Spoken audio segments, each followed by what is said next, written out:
Welcome to the Forge, my wanton wildlings. I'm your creepsmith, and I hope you like my work. Welcome back, wildlings. If you're into scary images or monsters or found footage art, you're almost certainly familiar with a Canadian indie artist named Trevor Henderson, creator of the infamous Siren Head. Previously, I put together a short list of some of my favorite supplementary beasties from Trevor's catalog of mythic monsters.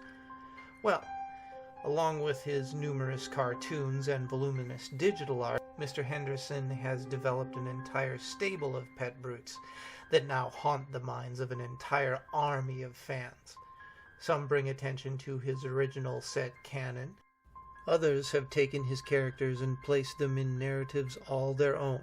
On that subject, it should be noted that many of the stories, backgrounds, and reported facts I've been able to find about these entities are not, in fact, forwarded by the creator himself, but by other artists, writers, and fans who have taken up their stories, placing them in classification of monstrous memes.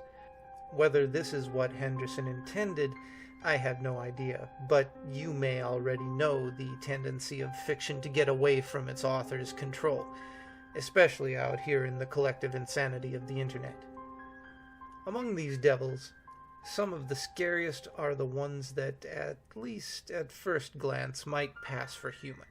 Might. Some, well, less than others.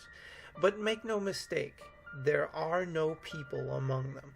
Some may once have been human, but that is thoroughly no longer the case. Others have no idea what humanity even is, other than tasty. Today's selection from the unique and unreal collection of creatures is as follows. The Fetid King. Speaking of monstrous memes, this one's a real killer.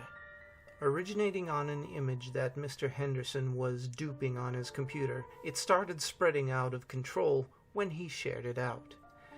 Described as a digital virus that slowly overtakes your computer's system and simultaneously draws power from any building or larger grid that the computer is hooked up to, this virus is part of an image file of a skeletal person with a crown-like formation topping their head.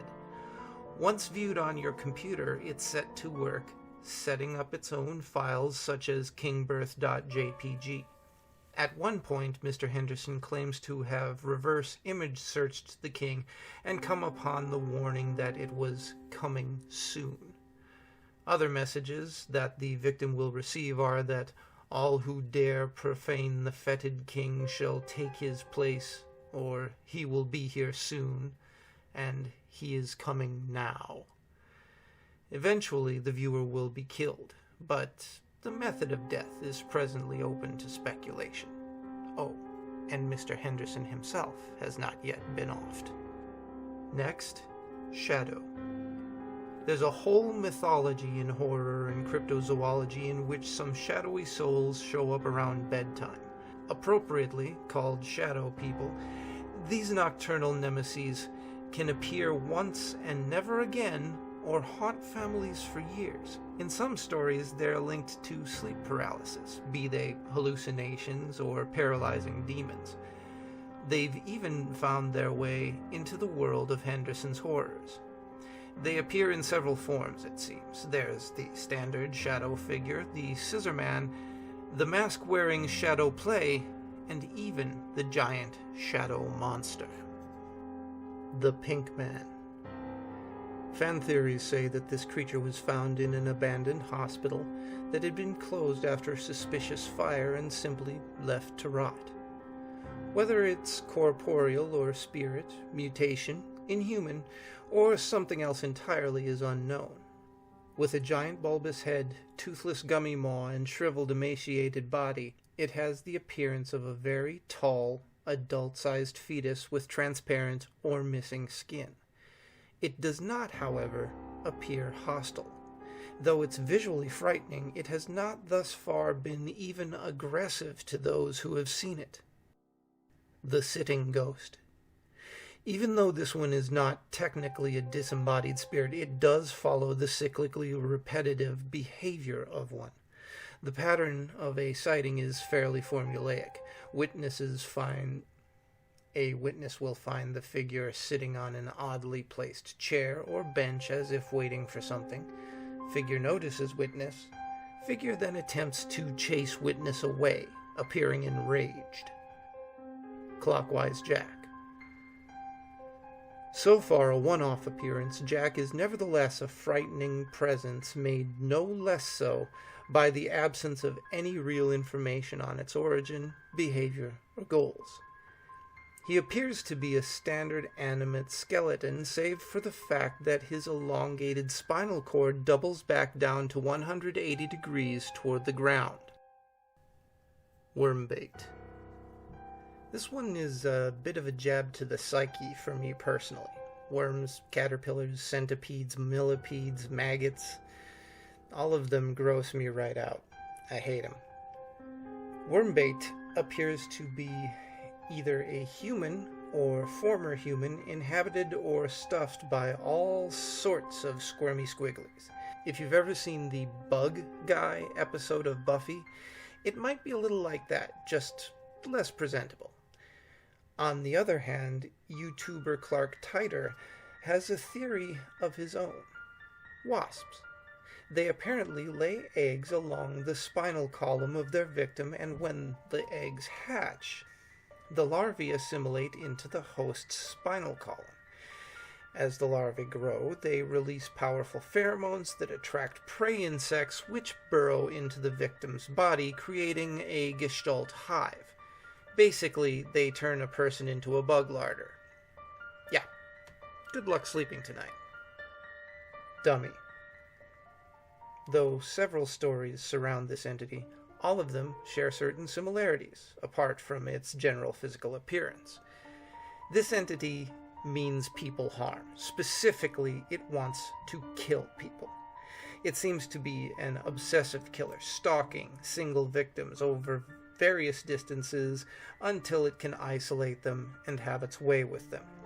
It's also heavily implied that it possesses some supernatural abilities, being capable of either altering reality or enhancing entropy, causing its victims to rot at a rapid rate.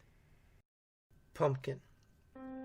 If you ever see something that looks like an old-school Jason Voorhees wearing an orange Halloween mask, that would be Pumpkin. The fan canon theory of this one is that a young tortured artist named, what else? Jack, was falsely and unfairly accused of hurting a local girl, and as a reaction from locals, was assaulted with a pumpkin that he himself carved. It's strongly implied that the face of the pumpkin fused onto the front of his head over his own face. Apparently, the experience also drove him to murder, and since then, he kills those who use masked adventures on his day as an excuse to hurt others. He then deposits their heads in large pumpkins and uses the pumpkins to top their decapitated bodies. The Fencer. Someone's been reading their Grendel comics.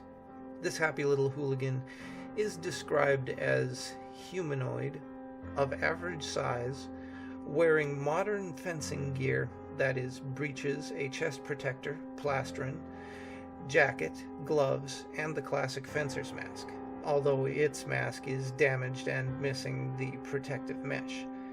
What this reveals is a mangled, fleshless face with pooling blood occasionally dripping out of the mask itself. Though there are various theories of how the fencer came to be in this state, no one seems to know precisely what it is anymore. What is known is that this being is furiously violent, either strangling or, more often, repeatedly skewering victims in savage fashion. As for why the thing kills, no one knows. But this creature has been described as too angry to die. Last up for the evening is Your Friend. Another voracious stalker, this one shares features with the man with the upside-down face. However, instead of being a harbinger of tragedy, this creature hunts, frequenting places within the darker, more confined parts of urban infrastructure. Among several proposed origins to this one is a vengeful hit-and-run victim named Nate, seeking to end those who have likewise ruined other people's lives through carelessness.